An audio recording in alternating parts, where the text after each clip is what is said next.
Work has started on a branch of motorway 50 miles north of Dover, ready for it to become a lorry park in the event of no deal on Brexit. The works will carry on for weeks. The plan is to prevent traffic chaos resulting from customs delays for freight at Dover. The local MP complains his constituency has been hoodwinked by the secret plans. The M26 work started last night. I wrote to my right honourable friend, the Secretary of State, in April, asking whether or not this would happen. I was assured that works were not planned, and only yesterday was it confirmed to me that Highways England had said that that is exactly what was planned, despite having told me the reverse only a week earlier. It came on the same day as the Office for Budget Responsibility. The government's official independent forecaster warned no deal could have severe economic consequences. The OBR said it was hard to predict the exact impact, but it is worth noting that the three-day week, introduced in early 1974 in response to energy shortages, increased militancy on the part of the miners, was associated with a fall in output of a little under 3% that quarter. We want to get a deal at the end of the day, a sensible deal that works for Northern Ireland and the United Kingdom, and that's what we're devoted to trying to get over the coming days. The Democratic Unionist Party's anger with the government this week has fed fears of no deal. Emerging from a meeting with ministers today, MPs seem no happier, one of them saying they were just hearing vague words. Have you seen a draft of what the UK government is negotiating or prepared to? The UK government has said that they do not yet have a final draft.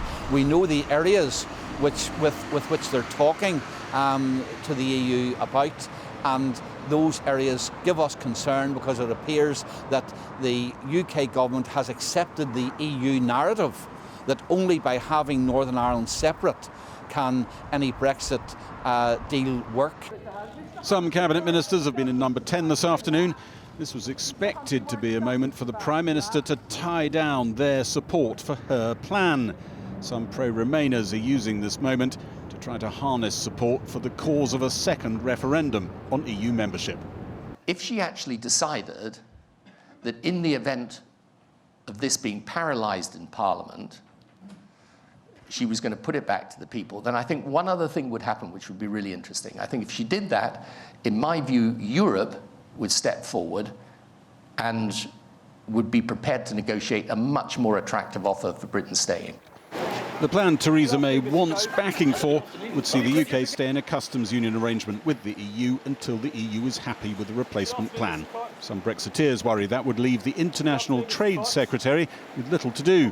Likewise, the Australian hired to negotiate post-Brexit free trade deals around the world. Are you worried that your job is not going to exist if the deal shapes up how it might do? On a bright sunny day like this, I couldn't be worried about anything. Closer to Dover, work had already started on another stretch of Kent motorway to stop thousands of trucks jamming up all traffic. No deal plans made visible, just as the Prime Minister strains to get support for a plan she hopes will mean no deal never happens. Well, the Prime Minister's meeting with those cabinet ministers has broken up in the last few minutes. We don't have exact word from what has happened inside there, although it sounds as though the deal is broadly in outline what we thought it was.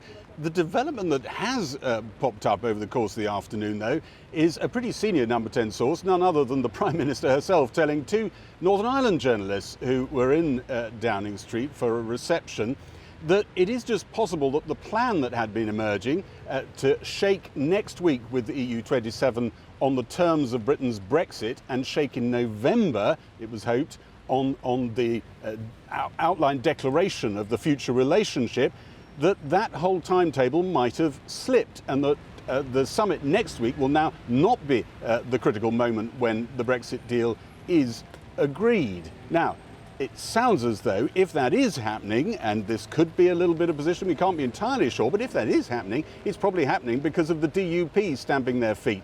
Could also be something else happening in the negotiations in what the European diplomats like to call the tunnel phase that they've gone into now, when things go quiet. And it certainly is pretty quiet in terms of gleaming extra details.